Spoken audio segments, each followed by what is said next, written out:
Ravens flock. The flock rundown is the place to be. My man Ryan has been a lifelong Ravens fan since he was born. The flock rundown. Nothing gets better than waking up and wondering how high we can fly. Tune in. Motionless brainwaves attempt to swim their way to sense, can't tame the untamed. Appreciate you, Ray. What's up, Ravens fans? Welcome back to another episode of the Flock Rundown. I'm in the mobile studio again. I'll be back to my home base in a couple days, but wanted to come on here and talk about the Ravens practice squad. They got 15 to 16 practice squad positions filled and a lot of guys that were favored to make the active 53, or a lot of guys that we were rooting for or excited about that were on the bubble did come back to the practice squad. So I'm super hype about that. Let's dive into who made the practice squad. We got tackle Corey Bullock, running back Chris Collier, cornerback Bump Cooper Jr., wide receiver / emergency QB potentially Malik Cunningham, Darian Dalcourt guard, outside linebacker Joe Evans, cornerback Kadar Holman, tight end Kadir Ismail, running back John Kelly, wide receiver Keith Kirkwood, quarterback Devin Leary, wide receiver Anthony Miller, D-end CJ Ravenel, inside linebacker Josh Ross, and a wide receiver Dayton Wade. There's some major names on this list, guys that we were heavily rooting for to make this active roster. I'll lead off with Dayton Wade. I'm so excited that he made this practice squad and can stick around and potentially get caught up. You know, if you're on the practice squad, you're only one play, one injury away from getting called up. You know, we need some more wide receiver depth. Boom, Dayton Wade's on the active game day roster, just like that.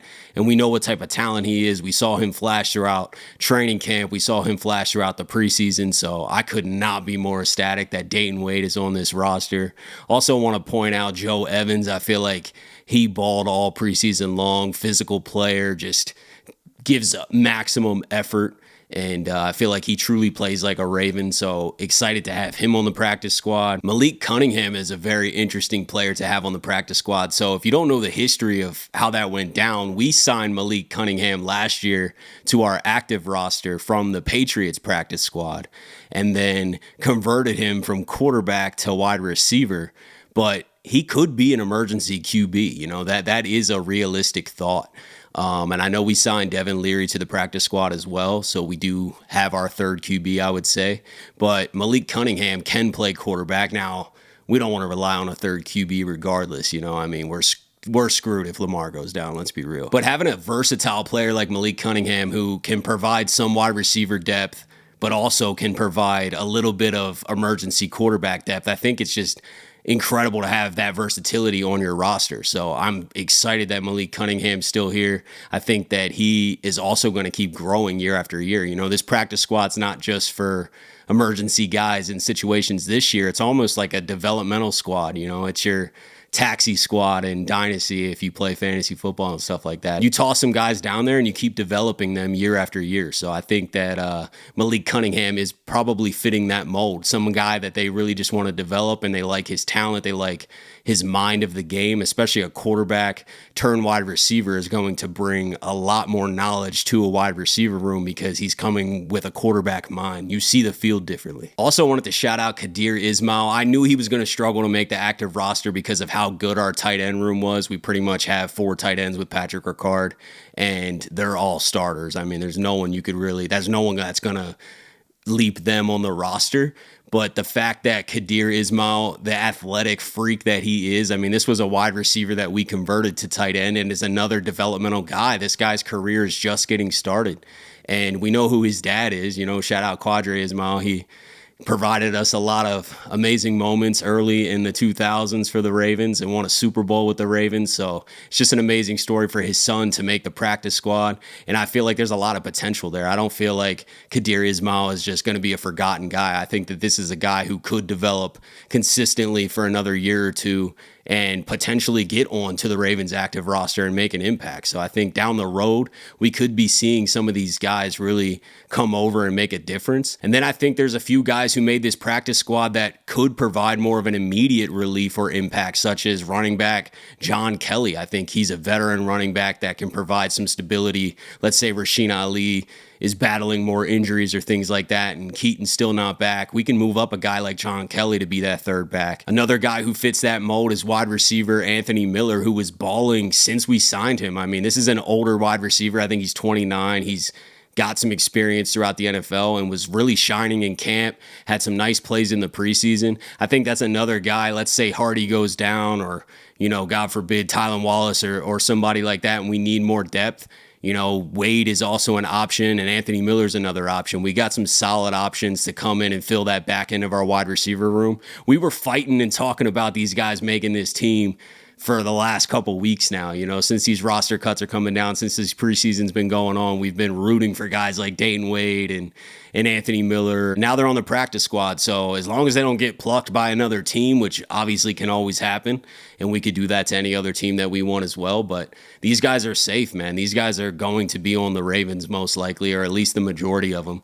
And they're going to potentially have an impact if needed, if called upon. I'm really excited with how this roster cut went down, and then also the fact that we were able to fill up the practice squad with pretty much every single player that we were fighting to make the roster. Another one of those guys was Josh Ross, who was just in a car accident and had to miss some late practices, and then he didn't make the team. I was like, man, I honestly felt bad for him. Not that he was blowing everyone away throughout the offseason, but he does provide value on special teams and linebacker depth. And, we've seen him kind of ball out before throughout the last few years and almost make the team as an undrafted free agent before, and then he got hurt. So I was really kind of rooting for him to make the team. And then he doesn't make the team right after that car accident, but very happy to see him back on the practice squad. I think that this is a guy who could be called up. I honestly have no complaints. I have nothing bad to say about how these roster cuts went down. The only name I think that I'm surprised that maybe isn't on the practice squad, and there is one more position that we could fill, but that's Pepe Williams. I really thought that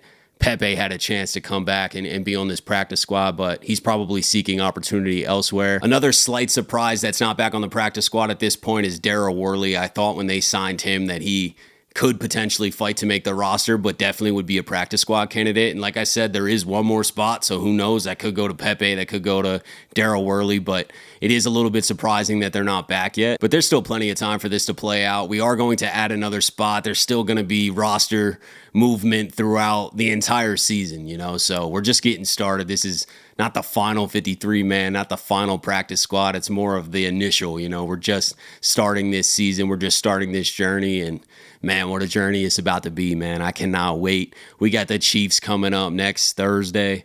This is going to be a huge, huge first week game. I can't remember a game week one that's got this much hype. AFC Championship rematch, Lamar Jackson, Patrick Mahomes, the debut of Derrick Henry. We're going to be talking about the Chiefs a ton next week. And I can't wait, man. I can't wait to get this season going.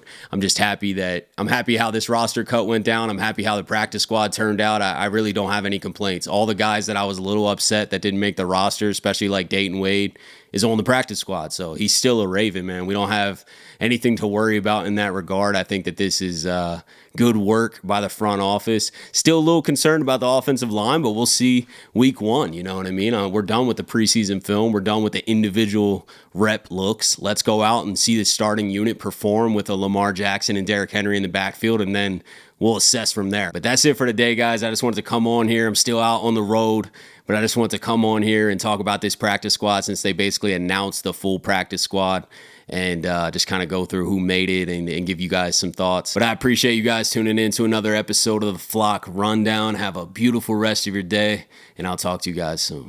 Motionless brainwaves attempt to swim their way to sense, can't tame the untamed.